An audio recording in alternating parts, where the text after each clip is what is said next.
السلام عليكم ورحمة الله تعالى وبركاته. نحمده ونصلي على رسوله الكريم، أما بعد فقد قال الله تعالى في القرآن العظيم والفرقان المجيد: أعوذ بالله من الشيطان الرجيم، بسم الله الرحمن الرحيم. ولقد خلقنا الإنسان ونعلم ما توسوس به نفسه ونحن أقرب إليه من حبل الوريد.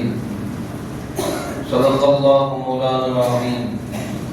قال نبينا صلى الله عليه وسلم: إن الله لا يرضى عن العبد أن يأكل الأكلة فيحمده عليها أو يشرب الشربة فيحمده عليها، أو كما قال عليه الصلاة والسلام.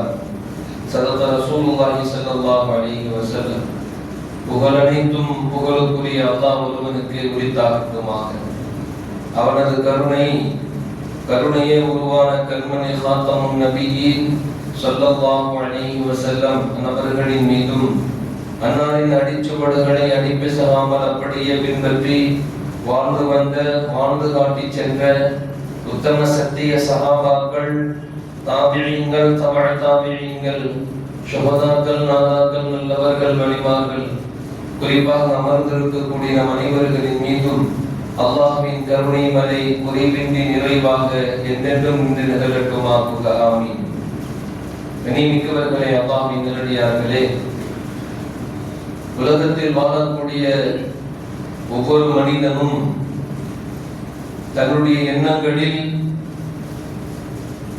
தன்னை சார்ந்து இருக்கக்கூடியவர்கள் அல்லது நாம் யாரை சார்ந்து போவோமோ அவர்களோடு இணக்கமாக, சந்தோஷமாக, மகிழ்ச்சியோடு பயணிக்க வேண்டும் என்று ஆசை கொள்வோம். கணவன் மனைவியாக இருக்கட்டும், அல்லது பிள்ளைகள் தந்தையினுடைய உறவாக இருக்கட்டும், அல்லது உடன் பிறந்த சகோதரர்களுடைய உறவாக இருக்கட்டும், ஒரு மனிதர் சிடு என்று முகத்தை காட்டுகின்ற பொழுது அவரோடு சேர்ந்து பயணிப்பதற்கு வெறுப்பாக இருக்கும். எல்லோரிடத்திலும் மகிழ்ச்சியோடு சந்தோஷத்தோடு இருக்க வேண்டும் என்று ஒவ்வொரு மனிதனும் ஆசை கொள்வார்கள். ஆனால் அப்படிப்பட்ட அந்த ஆசையை குறித்து அல்லாஹ் சொல்லுவான். ஆசைகளிலேயே மிகச் சிறந்தது எது என்று அல்லாஹ் சொல்லுகிறான். என்னுடைய பொருத்தம் தான், என்னுடைய சந்தோஷம் தான் உங்களுக்கு ஈரோடுகளும் மிகப்பெரிய நற்பாகியத்தை பெற்று தரக்கூடியவை. அக்பர் என்று அல்லாஹ் பேசுகிறார். அல்லாஹ்வே மிக பெரியது என்று சொல்லுகிறார். அவனுடைய பொருத்தம் கிடைப்பதே, அவனுடைய மகிழ்ச்சி கிடைப்பதே நமக்கு இரு உலக வாழ்க்கையின் சந்தோஷத்தின் திறவுகோல். கண்ணியமிக்கவர்களே, அல்லாஹ்வின் நல்லடியார்களே, இன்றைய ஜும்ஆவில் நம் வாழ்க்கையை எவ்வாறு அந்த ரிதுவானுக்கு உடையதாக ஆக்கிக் கொள்ள வேண்டும் என்ற ஆய்வுதான் இந்த ஜும்ஆவின் பிரசங்கம், தலையங்கமே. கண்ணியமிக்கவர்களே, அல்லாஹ்வின் நல்லடியார்களே, அல்லாஹ் ஜல்ல ஷானஹு தஆலா எப்பொழுதுமே அடியார்களின் மீது அன்போடும் பாசத்தோடு தான் இருக்கிறார். குர்ஆன் ஷரீஃபில் அல்லாஹ் ஒரு இடத்தில் இவ்வாறு சொல்லுவார்: وَإِذَا سَأَلَكَ عِبَادِي عَنِّي فَإِنِّي قَرِيبٌ. அல்லாஹ் சொல்கிறார், அன்பு நிறைந்த ஹபீபே, அல்லாஹ் சொல்லுகிறார், நபியே, وَإِذَا سَأَلَكَ عِبَادِي, அடியார்கள் அல்லாஹ் எங்க இருக்கிறான் என்று கேட்டால், அன்னி ஃபஇன்னி கரீப், நீங்கள் சொல்லுங்கள், அவருடைய பிடரியின் உயிர் நரம்பை விட மிக குறுகிட அருகாமையிலே இருக்கிறேன், உயிர் நாடிக்கு விட அதிக ரொம்பவும் நெருக்கமாக நான் இருக்கிறேன் என்று சொல்லிவிட்டு அல்லாஹ் சொல்லுகிறான், உஜீபு தஅவதத் தாஇ இதா தஆனி. அல்லாஹ் சொல்லுகிறான், உஜீபு தஅவதத் தாஇ, என்னிடத்திலே அடியான் கேட்டால், ஏதாவது பேசினால் நான் அவருக்கு பதிலளிக்கிறேன். வல்யஸ்தஜீபூலி வல்யுக்மினு பி லஅல்லஹும் யர்ஷுதூன். அவர் முழுமையாக என்னையே நம்பட்டும். லஅல்லஹும் யர்ஷுதூன், அவர் வாழ்க்கையில் வெற்றி பெற்று விடுவார். கண்ணியமிக்கவர்களே, வாழ்க்கையில் ஒவ்வொருவரும் வெற்றி பெற வேண்டும் என்ற ஆசை. ஆனால் அந்த ஆசையின் ரகசியத்தை அல்லாஹ் ஒத்தை வார்த்தையில் முடித்தால் முழுமையாக அல்லாஹ்வையே நம்பி இருக்க வேண்டும். நம்முடைய ஆசை, நம்முடைய குறிக்கோள், வாழ்க்கையினுடைய லட்சியம் படைத்தவனின் திருப்தியே. என்றைக்கு ஒரு மனிதன் அதை நாடுகிறானோ, அதை முன்னெடுக்கிறானோ, அந்த மனிதனுக்கு அல்லாஹ் யர்ஷுதூன், வெற்றியின் வாழ்க்கையை அல்லாஹ் அவனுக்கு நசீபாக்குகிறான் என்று அல்லாஹ் சொல்லுகிறான். அல்லாஹ் ஜல்ல ஷானுஹு தஆலா எந்த அளவிற்கு மனிதனை கண்காணிக்கிறான், உற்று பார்க்கிறான், அவனுடைய அங்க அசைவுகளை இன்முகத்தோடு சந்தோஷத்தோடு நோட்டமிட்டுக் கொண்டிருக்கிறான். எப்பொழுதாவது ஒரு கணத்தில் என்னை அவன் உள்மனதில் ஆழ்மனதில் உண்மையாக உண்மை மனதார என்னை நினைத்து விட மாட்டானா என்று அல்லாஹ் பார்க்கிறான். வலகத் خلقنا الانسان ونعلم ما توسوس به. அல்லாஹ் சொல்கிறான், நிச்சயமாக மனிதனை நாம் தான் படைத்தோம். வலகத் خلقنا الانسان ونعلم ما توسوس به. அவனுடைய உள்ளத்தில் அவன் என்ன பேசுகிறான் என்பதை நஅலமு, நான் அறிவேங்கிறான். கண்ணியமிக்கவர்களே, இந்த ஆழத்தை நாம் கொஞ்சம் சற்று ஆய்ந்து பார்க்க வேண்டும். மனசுக்குள்ள என்ன நினைக்கிறானோ, அவன் என்ன பேசிக் கொள்கிறானோ, வனஅலமு, அதை நான் அறிவேங்கிறான். வனஹ்னு அக்ரபு இலைஹி மின் ஹப்லில் வரீத். அவனுடைய பிடரியின் உயிர் நாடி, பிடரில் இருக்கக்கூடிய உயிர் நரம்பை விட மிக அருகாமையிலே நான் இருக்கிறேன் என்று அல்லாஹ் பேசுகிறான். ஸல்லல்லாஹு அலைஹி வஸல்லம் கூட ஒரு ஹதீஸில் இவ்வாறு சொல்லுவார்கள், அல்லாஹ் ஜல்ல ஷானுஹு தஆலா ஒரு அடியானை, நிச்சயமாக ஒரு அடியான் ஒரு கவல உணவு, ஒரே ஒரு கவல உணவு சாப்பிட்டு விட்டு மனதார ஒருவர் சொல்லுகிறார், அல்ஹம்துலில்லாஹ், என்ன ஒரு அழகான உணவு, மாஷா அல்லாஹ் சொல்றார், சந்தோஷத்தை சொல்றார். அல்லது ஒரு லிட்டர் தண்ணீர் தாகமான நேரத்திலோ அல்லது தண்ணீரை குடிக்க வேண்டும் என்ற அவசியம் ஏற்படக்கூடிய நேரத்திலோ ஒரு மனிதர் தண்ணீர் ஒரு மடல் குடிச்சிட்டு அல்ஹம்துலில்லாஹ் அப்படின்னு சொன்னா, நபி ஸல்லல்லாஹு அலைஹி வஸல்லம் அவர்கள் சொன்னார்கள், அல்லாஹ் ஜல்ல ஷானுஹு தஆலா அந்த மனிதனை பார்த்து பேரானந்தப்படுகிறான், சந்தோஷப்படுகிறான் என்று சொல்லி சொன்னார் நபி ஸல்லல்லாஹு அலைஹி வஸல்லம். கண்ணியமிக்கவர்களே, இந்த வாழ்க்கை தான் நாம் கையில் எடுக்க வேண்டும். அல்லாஹ்வின் திருப்தியை, அல்லாஹ்வின் சந்தோஷத்தை தன் வாழ்க்கையில் லட்சியமாக கொள்கின்ற பொழுது அல்லாஹ் நம்முடைய வாழ்க்கையின் வெற்றியை அவன் லட்சியமாக எடுக்கிறான். நபி ஸல்லல்லாஹு அலைஹி வஸல்லம் சொல்லுவாங்க, ஒரு ஹதீஸில் புகாரி ஷரீஃபில் பதிவாயிருக்கும் ஹதீஸ், என் அடியான் என்னை எவ்வாறு நினைக்கிறானோ அவ்வாறே நான் அவனோடு பயணிக்கிறேன். துஆ செய்கிறான், நான் பண்ற அநியாயத்துக்கு நான் துஆ கேட்டா கபூல் ஆகுமா அப்படின்னு நினைச்சா அல்லாஹ்வும் அந்த துஆவை அப்படியே பெண்டிங்கிலே போட்டுரும். நம்பிக்கையோடு கேட்கவில்லையே, உள்ளார மனதார அவர் என்னை நம்பவில்லையே, நான் கேட்கும் துஆவை எல்லாம் அல்லாஹ் ஏற்பானா என்ற சந்தேகத்தில் விட்டு விட்டானே. நான் ஏற்காவிட்டால் அவன் கேட்கும் துஆவை, அவன் மனதுக்குள் குமுறிக் கொண்டிருக்கக்கூடிய குமுறல்களை யார் சரி செய்வான், அல்லது யார் அதற்கு ஆற்றல் படைத்தவராக இருக்கிறார்? அந்த ஹதீஸுடைய தொடர்ச்சியில சொல்லும்போது நபி ஸல்லல்லாஹு அலைஹி வஸல்லம் சொல்றாங்க, எந்த அளவுக்குன்னு சொல்லி சொன்னா, அந்த ஹதீஸுடைய தொடர்ச்சியில அந்த மனிதன் என்னை மனதால் நினைத்தால் நானும் அவனை மனதால் நினைத்து பார்ப்பேன். وَإِنَّ ذِكْرَنِي فِي مَلَئٍ ذَكَرْتُهُ. அந்த மனிதன் நபி ஸல்லல்லாஹு அலைஹி வஸல்லம் அவர்கள் சொல்றாங்க, எந்த அளவுக்குன்னு சொன்னா, என்னை மனிதன் மக்களுக்கு மத்தியில் பிரபல்யமான இடத்தில் அவன் பேசினால், என்னை நினைவு கூர்ந்தால், நபி ஸல்லல்லாஹு அலைஹி வஸல்லம் சொன்னாங்க, ஃபீ மலஇன் கைரும் மின்ஹும், அதைவிட சிறந்த மலக்குமார்களின் படைக்கு மத்தியிலே, மலக்குமார்களின் சபைக்கு மத்தியிலே அவனை பற்றி நான் பெருமையோடு பேசிக் கொண்டிருப்பேன். அல்லாஹ் சொல்றான், அடியான் என்னை நினைத்து என் சந்தோஷத்தை பெற வேண்டும், என் சந்தோஷமே அவன் வாழ்க்கையை லட்சியமாக கொண்டு அந்த மனிதன் ஒரு ஜான் நெருங்கினான், நான் ஒரு முலம் நெருங்குகிறேன், அவர் ஒரு முலம் நெருங்கினான், நான் 2 முலம் நெருங்குகிறேன், அவர் நடந்து வந்தால் நான் ஓடி வருகிறேன் என்று சொல்லிட்டு அல்லாஹ் கடைசியில சொல்றானா, இறுதியில் நல் அமல்களால் அவர் என்னை மகிழ்ச்சி படுத்துகின்ற பொழுது அதை விட சிறந்த என்னுடைய கருணை, என்னுடைய உதவியோடு அந்த மனிதனை நான் ஈருலகிலுமே மகிழ்ச்சி படுத்துகிறேன் என்று அல்லாஹ் பேசுகிறான். அல்லாஹ் அந்த வாழ்க்கையை நமக்கு நசீவாக்குவானா. நல்ல அமல்களை கொண்டு ஒவ்வொரு நிமிடத்திலும் ஒவ்வொரு தருணத்திலும் நபி ஸல்லல்லாஹு அலைஹி வஸல்லம் வாழ்க்கையில ஒரு தடவை ஒட்டகம் ஒண்ணு காணாயிடுச்சு. நபியுடைய ஒட்டகம் காணாம போயிடுச்சு. நபி ஸல்லல்லாஹு அலைஹி வஸல்லம் இப்படி சொன்னாங்க, யா அல்லாஹ், ஒட்டகம் எனக்கு கிடைத்து விட்டால் உனக்கு நான் நன்றி செய்கிறேன். சஹாபாக்களுக்கு ஒரு ஆர்வம். என்ன ஆர்வம்? நபி ஸல்லல்லாஹு அலைஹி வஸல்லம் அல்லாஹ்வுக்கு நன்றி செய்ய போறாங்க.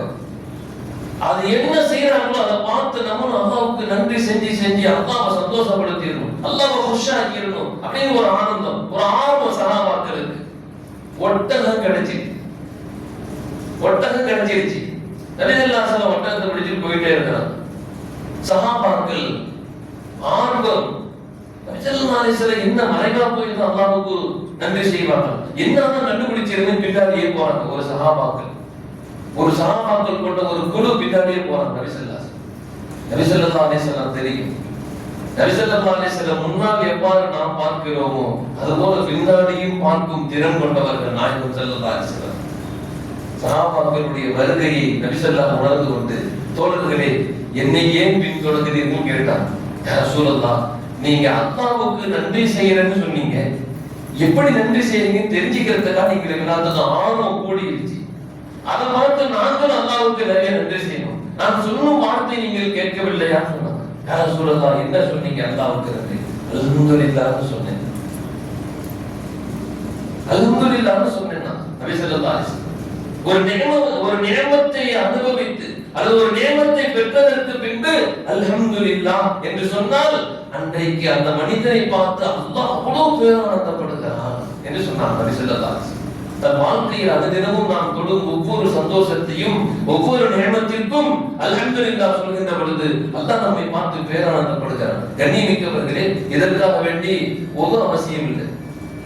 ஒரு நியமத்தை அனுபவிச்சுட்டு உது செஞ்சுட்டு தான் அல்ஹம்துலில்லாஹ் சொல்லணும், புத்தாடை உடுத்தி தான் அல்ஹம்துலில்லாஹ் சொல்லணும், கிப்லா திசையை முன்னோக்கி தான் ட்ரெஸ் எல்லாம் சரி செஞ்சு அல்லது தொப்பி எல்லாம் போட்டு புத்தாட அத்தனை நறுமணம் பூசிட்டு அல்லாஹ்வுக்கு நன்றி செய்யணும். எந்த தருணத்திலும் எப்படிப்பட்ட சூழ்நிலையும் சரி அல்ஹம்துலில்லாஹ்.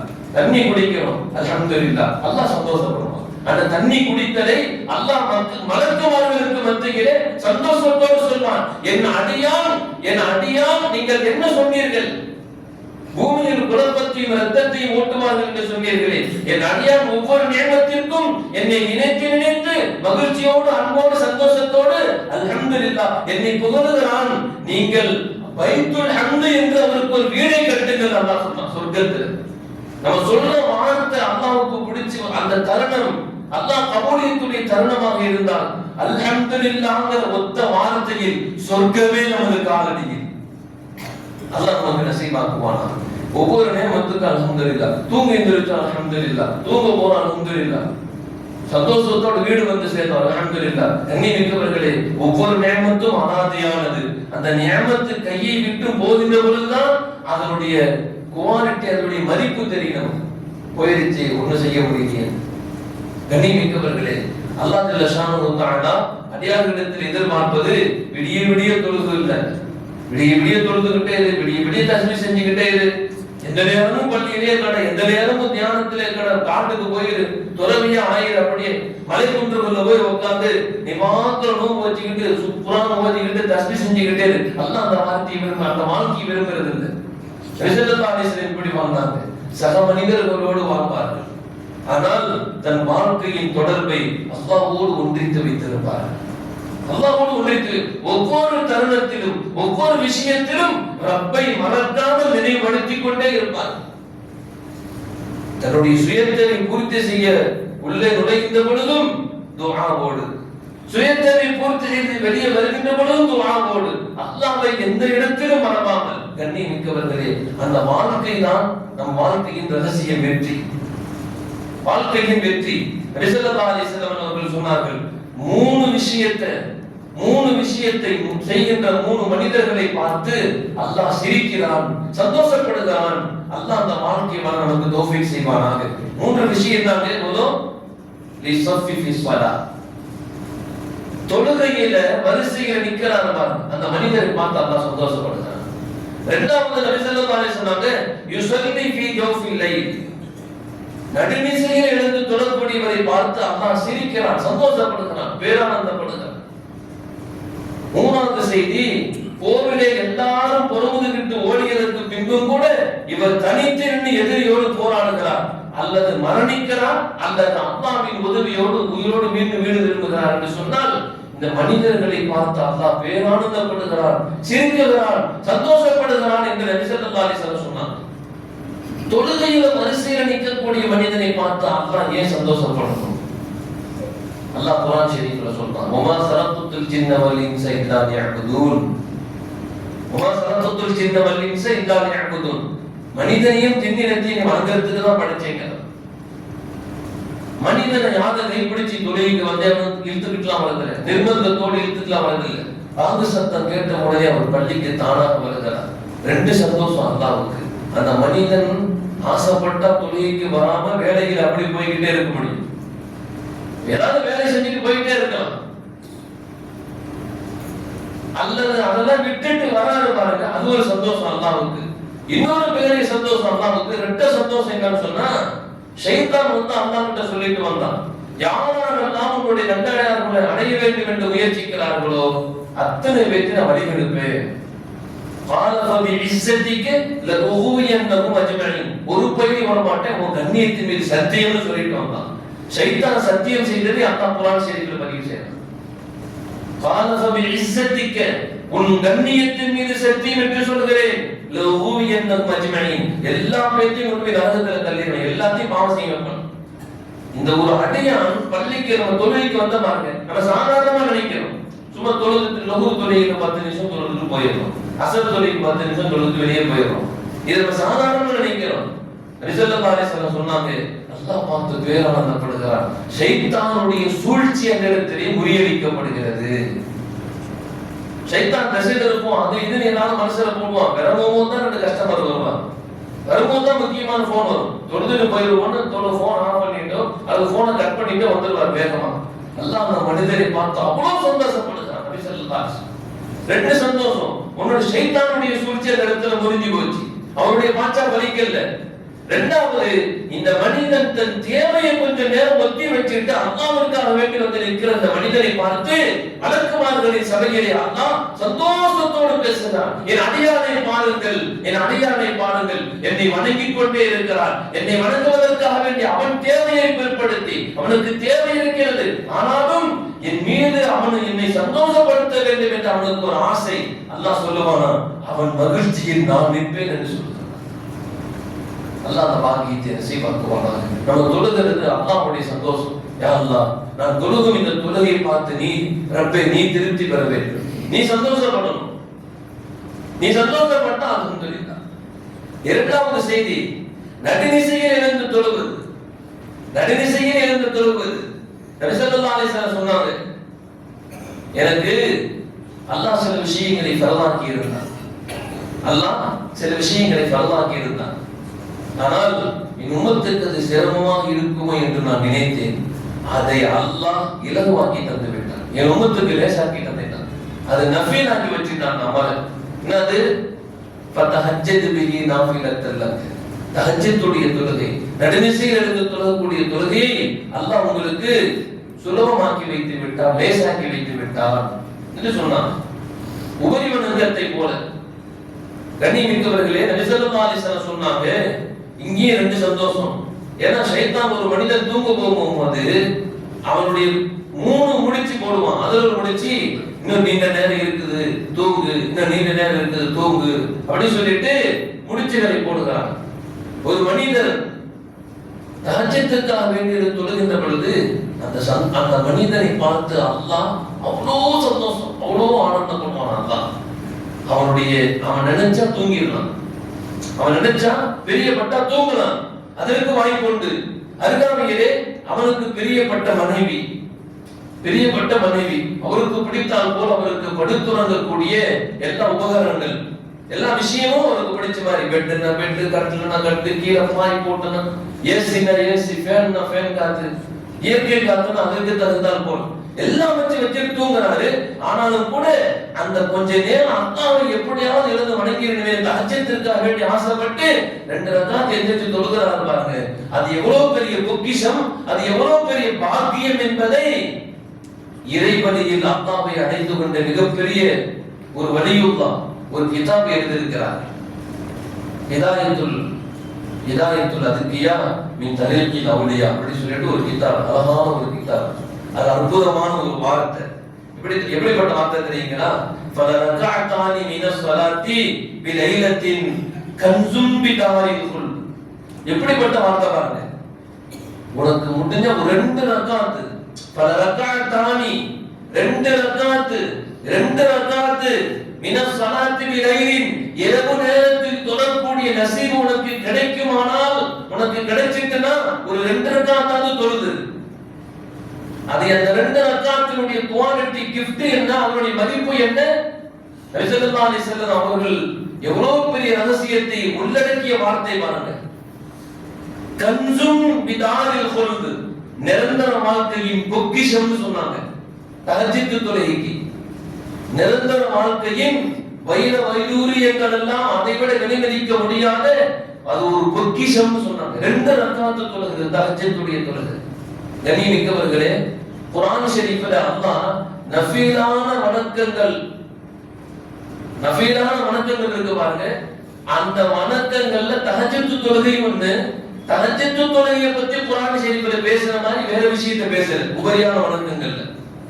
மீதி எல்லாமே கட்டளையா இருக்கும். இவ்வாறு செய்யாதீங்க, இப்படி செய்யுங்க, இப்படி தப்பு நடந்தா இப்படி, எல்லா விஷயத்தையும் அல்லாஹ் விளக்கி சொல்றான். ஆனா தஹஜ்ஜுத் தொழுகையுடைய விஷயத்தை ரத்திவச் சுருக்கமான வார்த்தையில் சொல்லியதை நபி ஸல்லல்லாஹு அலைஹி வஸல்லம் தன்னுடைய ஹதீஸ் ஷரீஃபிலே நிறைய விளக்கி சொல்லுவார்கள். அந்த பாட்டையிலே வரியிழந்து தன்னை அப்படியே இஷ்கிலே அழித்துக் கொண்ட இறைநேசர்கள் எழுதிய அந்த வார்த்தை கன்ஸும் பிதாரில் குல்த், அது ஆகிரத்தின் பொக்கிஷம். தஹஜ்ஜுத் தொழுகை 2 ரக்காத் தொழ முடிஞ்சா தொழுதுங்க, 2 ரக்காத் தொழ முடிஞ்சா தொழுதுங்க. அல்லாஹ்வுக்கு அவ்வளோ சந்தோஷம், அவ்வளோ நிம்மதி, அவ்வளோ பாக்கியம் அந்த மனிதனுக்கு ஏற்படுத்தும். அந்த தஹஜ்ஜுத் தொழுகை இருக்கு பாருங்க. அந்த தஹஜ்ஜுத் தொழுகையை நபி ஸல்லல்லாஹு அலைஹி வஸல்லம் தஹஜ்ஜுத் தொழுகையை பத்தி பேசும்போது அஅபுதுர் ரஹ்மான வ அத்அமு தஆம, நீங்க என்ன செய்யுங்க, நபி ஸல்லல்லாஹு அலைஹி வஸல்லம் சொன்னாங்க வ அஃஷு ஸலாம ததுகுலுல் ஜன்னத பிஸலாம். நபி ஸல்லல்லாஹு அலைஹி வஸல்லம் சொன்னாங்க சலாத்தை பரத்துங்கள், பசித்தவருக்கு உணவளியுங்கள். தஹஜ்ஜுத் தொழுகையை நபி ஸல்லல்லாஹு அலைஹி வஸல்லம் சொன்னாங்க, நீங்கள் என்ன செய்யுங்க, நடுநிசையில் எழுந்து தொழுதுங்கள். அப்படி நீங்க தொழுதுட்டீங்கன்னா அன்பும் அருளும் அவருக்கு கிடைப்பதோடு மட்டுமல்லாமல் சொர்க்கத்தில் நீங்கள் சலாமத்தோடு நுழைவீங்கள். தஹஜ்ஜுத் தொழுகைக்கு அவ்வளவு பெரிய நசீப். நபி ஸல்லல்லாஹு அலைஹி வஸல்லம் எப்படிப்பட்ட ரகசியத்தை உள்ளடக்கி சொல்லுகிறார்கள். கண்ணியமிக்கவர்களே, அந்த இறைநேசர் தன் கிதாபுக்கு எழுதியிருக்கிறார். தஹஜ்ஜுத் தொழுகை 4 விஷயத்தால ஒருத்தருக்கு தவறி போயிடும். அந்த 4மே நம்ம வாழ்க்கையில் இருக்கக்கூடாது. அல்லாஹ் நம்மளை பாதுகாப்பானாக. அந்த 4 விஷயம் இருந்தா ஒருத்தருக்கு தஹஜ்ஜுத் கிடைக்காது. அந்த 4 விஷயம் என்ன சொல்றாங்க கிதாபுல? அல் இஹ்திமாமு பித் துன்யா மஅ தகாஃபுலி அனில் அஹ்வாலில் ஆখিরা. எப்படி சொல்றாங்க பாருங்க. துனியாவின் மீதே முழு மோகம், முழு ஆசை, முழு லட்சியம், துனியாவின் மீதே முழு தன்னுடைய முயற்சி சொல்லி வச்சிட்டு அனில் அஹ்வாலில் ஆখিরা, ஆகிரத்தினுடைய வாழ்க்கையின் கஷ்டங்கள், திடுக்கங்கள், பயங்கரத்தை எல்லாம் மறந்துட்டு துனியாவின் பக்கமே முழுமையா சார்ந்திருப்பார். கண்ணியமிக்கவர்களே, தன் வாழ்க்கையில் ஒரு ரகசியத்தை மறந்துட்டோம். என்ன தெரியுங்களா? கண்ணுக்கு தெரியறது மட்டும்தான் நம்ம நம்புவோம், கண்ணுக்கு தெரியாத நம்ப மாட்டோம். நீங்க கண்ணுக்கு தெரியறது மட்டும் தான் நம்புவோம், கண்ணுக்கு தெரியாத நம்ப மாட்டோம். ஆனா உங்களுக்கு என்ன தெரியுங்களா? கண்ணுக்கு தெரியாத நம்பினாதான் முஸ்லீம், கண்ணுக்கு தெரியாத ஒரு நம்பினாதான் முஸ்லீம். ஈமான் கண்ணுக்கெல்லாம் தெரியாது, உணரதான் முடியும். ஈமான் லா இலாஹ இல்லல்லாஹ் முஹம்மது ரசூலுல்லாஹ் சொல்றாங்கல்ல, அதை அவர் நம்பணும். கண்ணுக்கெல்லாம் தெரியாது, ஆனா உணரதான் முடியும். அதை நம்பினாதான் ஒரு முஸ்லீம், நம்பலைன்னா முஸ்லீம் இல்லை. நம்ம வாழ்க்கையின் ரகசியத்தை அல்லாஹ் ரகசியமாவே வச்சிருக்கிறான். கண்ணியமிக்கவர்களே, நம்ம இந்த உடலுக்காக வேண்டி உழைக்கிறோம். தன்னை நம்பி வந்த மனைவி மக்களுக்காக உழைக்கிறோம், குடும்பத்துக்காக வேண்டி உழைக்கிறோம், நம்மளுடைய வியாபாரத்துங்களுக்காக வேண்டி செதறிடக்கூடாது உழைக்கிறோம், நம்ம காசு பணத்தை பத்திரப்படுத்தணும், என்னென்ன முயற்சி செய்யணும், என்ன செய்யணும். கண்ணியமிக்கவர்களே, இது எல்லாமே அழிஞ்சு போயிடும். இது எல்லாம் அழிஞ்சு போயிடும். உடல் அழிஞ்சு போயிடும், காசு பணம் போயிடும், மனைவி மக்கள் போயிடும், பிள்ளைகள் போயிடும், எல்லாம் போயிடும், வீடு எல்லாமே போயிடும். ஒண்ணு அது இருக்க நம்ம போயிடுவோம், நம்ம இருப்போம் அது போயிடும். ஏதாவது நடக்கும். இதுல ரெண்டுல ஏதோ ஒன்று நடந்தே தீரும்.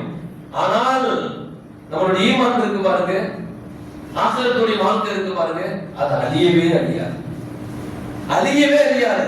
நம்ம ஆன்மா இருக்கு பாருங்க, அழியவே அழியாது. ஆன்மாவுக்கு வேண்டி ஒரு மனிதர் உணர்ந்து கொண்டால், ஆன்மா எப்படி நம்ம வாழ்க்கை உணர்ந்து கொண்டால் அவர் அப்படியே மாறிடுவார், அவர் இறை நேசரா மாறிடுவார். இவ்வளவு பெரிய ரகசியத்தை ஒத்த வார்த்தையில் சொன்னாங்க. யார் தன்னை உணர்ந்து கொண்டாரோ, தன்னை விளங்கி கொண்டாரோ, தன்னை படைத்தவனை அவர் விளங்கிக் கொள்ளுவார். ஒத்த வார்த்தை, கணிவிக்கிற ஒத்த வார்த்தை. துனியாவுடைய வாழ்க்கை இல்ல, ஆகிரத்துடைய வாழ்க்கையும் சேர்த்தே ரகசியத்தை சொன்னார் நபி ஸல்லல்லாஹு அலைஹி வஸல்லம். ஏங்க, ஆன்மாங்க ஒரு உலகம் இருக்குதுங்க, ஆன்மாங்க ஒரு உலகம் இருக்குது. அந்த உலகத்துக்கு தினம் தினம் நம்ம போறோம், தினம் தினம் நம்ம போறோம், ஆனா உணர மாட்டேங்கிறோம். தினம் தினம் போறோங்க. குர்ஆன் ஷரீஃப்ல அல்லாஹ் சொல்றான், அல்லாஹ் யதவஃபல் அன்ஃபுஸ ஹீன மௌத்திஹா வல்லதி லம் தமுத் ஃபீ மனாமிஹா ஃபயும்சிகு அல்லதி கதா அலைஹில் மௌத் வ யுர்சில் உஃபரா. 24வது ஜுஸூல 2வது பக்கத்துல அல்லாஹ் ஆயத்தை சொல்றான். அல்லாஹ் பாருங்க, அல்லாஹ் யதவஃபல் அன்ஃபுஸ ஹீன மௌத்திஹா, ஒரு மனிதனுக்கு தவணை முடிந்து விட்டால் அந்த மனிதனுடைய ரூஹ் ஆன்மையின் கைவசம் வந்துவிடும். வல்லதி லம் தமுத் ஃபீ மனாமிஹா, அவருக்கு தவணை முடியலன்னு சொன்னா அவர் தூங்கும் நேரத்தில் அவன் ரூஹை கைப்பற்றி அந்த ரூஹை நான் திருப்பி அனுப்புவேன். அல்லாஹ் சொல்றான். எங்க நம்ம தூங்குறோம்னு நம்ம நினைக்கிறோம், அல்லாஹ் சொல்றான் அந்த தூங்கலப்பா, நீ மௌத்தா போறேன்னு சொல்றான். துஆ ஓதும் போதே பாருங்க, அல்லாஹ் பிஸ்மிக அமூது வாஹியா, ரப்பே உன் பெயரை கொண்டு மௌத்தா போறேன், வாஹியா எனக்கு திரும்ப எனக்கு ஒரு வாழ்க்கை உயிர் பிச்சை கூட ரப்பே, வாழ்க்கை பிச்சை கூடன்னு சொன்னார். நமக்கு விளக்குற மாதிரி தமிழ்ல விளக்கணும்னு நினைக்கிறேன், வாஹியா எனக்கு வாழ்க்கை பிச்சை கூட ரப்பே, சரியான வார்த்தை. அப்படியே அந்த வார்த்தைக்கு அப்படியே அர்த்தம் வைக்கணும், எனக்கு மீண்டும் ஹயாத்தை கொடு அப்படின்னு அர்த்தம். ரப்பே உன் பெயரை கொண்டு மௌத்தா போறேன், மீண்டும் ஹயாத்தை கொடு. இந்த வாழ்க்கை, இந்த நம்ம தினம் தினம் அனுபவிக்கக்கூடிய இந்த வாழ்க்கையின் ரகசியத்தை பாருங்க. ஒரு மௌத்தா போயிடணும், ஆனா பேரு சொல்லி இப்படி தொட்டம்னா வைக்கிறேன், டச் பண்ண வைக்கிறேன், உடனே ரூபம் வந்தது, உடனே ரூபம் வருது. கண்ணியமிக்கவர்கள், இந்த ரகசியம், இந்த வாழ்க்கையின் ரகசியம் அல்லாஹ் தெளிவா சொல்றான். அல்லாஹ் யதவஃபல் அன்ஃபுஸ ஹீன மௌத்திஹா வல்லதி லம் தமுத் ஃபீ மனாமிஹா ஃபயும்சிகு அல்லதி கதா அலைஹில் மௌத் வ யுர்சில் உக்ரா இலா அஜலின் முஸம்மா. தவணை முடியும் வரைக்கும் உனக்கு எவ்வளவு நாள் நான் உயிர் பிச்சை எழுதி வச்சிருக்கணும், உனக்கு ஒரு டேட் நான் குறிச்சு வச்சிருப்பேன், உனக்கு ஒரு டைமிங் நான் போட்டு வச்சிருப்பேன். அந்த டேட் வர வரைக்கும் என்ன செய்வேன், காலத்தை கிழிச்சி கிழிச்சி பேப்பரை திருப்பி திருப்பி வச்சுக்கிட்டே இருப்பேன். உனக்கு ஒரு டேட் குறிப்பு பாருங்க, அந்த டேட் வந்த பின்னாடி காலத்தை நீ கிழிக்க முடியாது, முடிஞ்சிடும். ஓ லைஃப் கிழிஞ்சிடும், முடிஞ்சிருச்சு. அவ்வளவு உனக்கு ஒரு டைம் குறிப்பு வந்துகிட்டே இருக்கும், அந்த டைமை தினம் பார்த்துக்கிட்டே இருப்பேன். ஒவ்வொரு நிமிஷத்தையும் பார்த்துப்பேன், ஒவ்வொரு மணித்துளியும் பார்ப்பேன், ஒவ்வொரு நாளையும் பார்ப்பேன். உன்னுடைய நாள், உன்னுடைய நேரம் வந்த பின்னாடி உன் டைம் முடிஞ்சிடும், அதனால அதுக்கப்புறம் உன் டைமை பார்க்க முடியாது. அல்லாஹ் சொல்றான். ஒவ்வொரு விஷயமும் நம்மளுடைய வாழ்க்கையின் ரகசியத்தை சொல்லிக்கொண்டே இருக்கிறது, நாம் உணர மாட்டேங்கிறோம், நம்ம உணர்றது இல்லைங்க. அந்த ஆன்மா உலகத்தின் மிகப்பெரிய ரகசியமே தஹஜ்ஜுத் தொழுகை. தஹஜ்ஜுத் தொழுகை முழுக்க முழுக்க துனியா துனியா துனியா, காசு பணம் சொத்து சுகம் பிள்ளைங்க, இதே ஏதோ கண்ணுக்கு அது தெரியுது, நம்ம பார்க்கிறோம். கண்ணுக்கு தெரியாததை தினம் தினம் அல்லாஹ் புகட்டிக் கொண்டே இருக்கிறார், தினம் தினம் புகட்டான் அல்லாஹ். மௌத்தாய் வரப்பா, அந்த உலகத்துக்கு நீ வந்துட்டு போற, தினம் தினம் வந்து போற, அந்த உலகத்துக்கு நீ தயார் செய்து கொள், அந்த உலகத்துக்கு நீ தயார் செஞ்சுக்க. தினம் மௌத்தாவை அல்லாஹ் போயிட்டு வந்துகிட்டு இருக்குது. நம்ம உருவு பேரு உதாரணமா அப்துல்லா, அல்லாஹ்வுடைய அடிமையில் ஆசான பேர் வச்சிருக்கிறார். தூங்கிட்டு இருப்பாரு, தட்டுவோம் அப்துல்லா பாய் அப்படின்னு ஒரு டச் பண்ணதுலயுமே அந்த உணர்வு இருக்கு பாருங்க, உடம்புல இருக்கக்கூடிய உணர்வு, அந்த உணர்வுக்கு அல்லாஹ்ட்ட கனெக்ஷன், அந்த ரூஹுக்கு கனெக்ஷன் கொடுக்குமா. உன்னை யாரோ பேர் சொல்லி அழைக்கிறார், அந்த உணர்வுக்கு தெரியாது. உன்னை அத்தா அழைக்கிறாரு, உன் அம்மா அழைக்கிறாரு அப்படின்னு தெரியாது. உன்னை யாரோ பேர் சொல்றாங்க, ஏன் தெரியுங்களா? ஹயாத்தோடு இருக்கிற வரைக்கும் தான் பேரு. ஹயாத்து முடிஞ்சு போச்சுன்னா அந்த பேரும் போயிடும். ஹயாத்து முடிஞ்சு போச்சுன்னா இங்க பேரும் போயிடும். பேரெல்லாம் நிற்காது. மௌத்து, ஜனாசா, பிரேதம் எப்ப தூக்குறாங்க, ஜனாசா எப்ப எடுக்கிறாங்க அப்படிதான் கேட்பாங்க. அப்படியே ஹாஜியார் எப்ப தூக்குறாங்க அப்படி சொல்ல மாட்டாங்க. நீ எவ்வளவு பெரிய ஹாஜியாரா இருக்கு, எவ்வளவு பெரிய பணக்காரா இருக்கு, அந்த சீதேவி எப்ப தூக்குறாங்க கேட்க மாட்டாங்க. மௌத்து எப்ப எடுக்கிறாங்க, ஜனாசா எப்ப தூக்குறாங்க, கபரிஸ்தான் கொண்டு போயாச்சா இன்னும் கொண்டு போகலையா, பேரே நினைக்காதுங்க. ஆனா அந்த வாழ்க்கைக்காக நம்ம அடிச்சு உழைக்கணும். ராமபாலர்களே உழைச்சி ஓட தேயணும். நினைவிக்கிறவர்களே அல்லாஹ் தெரிஞ்சணும் நம்ம வாழப்போற உலகத்துக்கு நம்ம அழைச்சி கொண்டு வந்து விடுறோம். அழைச்சி கொண்டு வந்து விடுறோம். தினம் போயிட்டு வரோம். அந்த உலகத்தை நம்ம பார்க்கிற உணர முடியுது. தூக்கத்தில் இருப்பதால் உணர முடியவில்லை. ஆனால் இறை நேசர்கள் கண் மட்டும்தான் தூங்கும். உணர்வு அவர்களுடைய உள்ள விழித்தே இருக்கும். அவர்கள் உணர்ந்து கொண்டதால் அவர்கள் நிசப்தமாகி மௌனமாகி விட்டார்கள். அப்படி மௌனமா இருப்பாங்க, ஒண்ணுமே தெரியாது. இறை நேசர்களை பாருங்களேன், அப்படியே பயங்கரமா இருக்க மாட்டாங்க, அப்படியே சாதா சீதாவா இருப்பாங்க. ஏன்னா அவர்கள் அசல் வாழ்க்கையை உணர்ந்தவர்கள், பார்த்தவர்கள், அவர்கள் விளங்கியவர்கள். அதனால துனியா விட்டு அப்படியே தாமரைகளை போல இருப்பாங்க. நம்ம அந்த தினத்திலும் பார்க்கிறோம். உணராததால் நம்ம என்ன செய்யறோம், அப்படியே தண்ணீரே மூழ்கி கிடக்கும், துனியாவே மூழ்கி போயிடும். அந்த வாழ்க்கையின் ரகசியத்தை அல்லாஹ் ஒத்த வார்த்தையில் முடித்தான். அந்த தஹஜ்ஜுடைய தொழுகை துனியா என்று அடித்தால் தஹஜ்ஜு தொழுவதற்கு கிடைக்காது. நபி ஸல்லல்லாஹு அலைஹி வஸல்லம் அவர்கள் அந்த ஒத்த வார்த்தையின் விளக்கத்தை இறைநேசர்கள் வழிமார்கள் நமக்கு அழகாக எடுத்துச் சொல்கிறார்கள். இரண்டாவது இஸ்திகால் பி ஹதீஸி துன்யாவி கலாமி லஹவி, துனியாவுடைய பேச்சையே அதிகமா பேசிட்டு இருப்பார். எப்ப பார்த்தாலும் துனியா பேச்சு, சம்பாதிக்கணும், போகணும், வரணும், கணக்கு வழக்கு எல்லாம் இப்படியே பேசுவார். அவருக்கு தஹஜ்ஜு தொழுகை கிடைக்காது. எப்ப பேசினாலும் அழிந்து போகக்கூடிய வார்த்தையை உபயோகிப்பார். எப்படிப்பட்ட வார்த்தை, பில் பாத்திலி பி கஸரத்தில் லோதி. அல்லாஹ்னு சொன்னா அந்த வார்த்தை அது பில் பாத்திலியான வார்த்தை இல்ல. அல்லாஹ்னு சொல்லிட்டார், அந்த வார்த்தையை அல்லாஹ் வளர்த்துவான், சொர்க்கம் வரை உயர்த்துவான். ஏன்னு சொன்னா அந்த வார்த்தை அறியாத அந்த நன்மையை தரக்கூடியது. சொர்க்கம் போயாலும் நன்மையை தரும் இருக்கு. அதனால அப்படிப்பட்ட வார்த்தையெல்லாம் பயன்படுத்தாம துனியா, காசு, பணம், சொத்து, சுகம், வியாபாரம், அது இது இப்படியே பேசுவார். இவருக்கு தஹஜ்ஜுத் தொழுகை கிடைக்காது. மூணாவது சொன்னாங்க, எந்த அளவுக்கு விஷயம் சொன்னா, அதே போல அதிகமான உழைப்பு உடம்புக்கு, தன்னுடைய சக்திக்கு மீறி உழைப்பு, நம்ம சீக்கிரமா வாழ்க்கையில செட்டில் ஆகணும் அப்படிங்கிறதுக்காக வேண்டி தன் உடல் உழைப்பை தன்னுடைய சக்திக்கு மீறி போறது, அவருக்கு தஹஜ்ஜுத் தொழுகை கிடைக்காது. ரொம்ப அதுப்பா வேலை செஞ்சு ரொம்ப அழுத்து போயிட்டா தஹஜ்ஜுக்கு எந்திரிக்க முடியாது. அடுத்தது கஸரத்துல் கலாம், கஸரத்துல் கலாம், அதிகமா சாப்பிடுறது, அதிகமா சாப்பிடுறது, தூக்கம் வந்துடும், எந்திரிக்க முடியாது, தூக்கம் வந்துடும், எந்திரிக்க முடியாது. இந்த 4 விஷயம் இருந்தா தஹஜ்ஜுத் கிடைக்காது. ஆனா 4 விஷயம் இருந்தா தஹஜ்ஜுத் கிடைக்கும் ஒரு செய்தி சொல்கிறார்கள். 4 விஷயம் தஹஜ்ஜுத் கிடைக்கும். அது என்ன 4 செய்தி அப்படி சொன்னா, அவர் இஷாவுக்கு பின்னாடி தூங்க போறார். இஷாவுக்கு பின்னாடி தூங்க போறாரு. சாப்பிட்டுட்டு தூங்க போற நேரத்துல உது செஞ்சிடணும். உது செய்தி, உது செஞ்சிட்டா தஹஜ்ஜுத் நசீபாகும். அல்லாஹ் நமக்கு தௌஃபீக் செய்வானாக.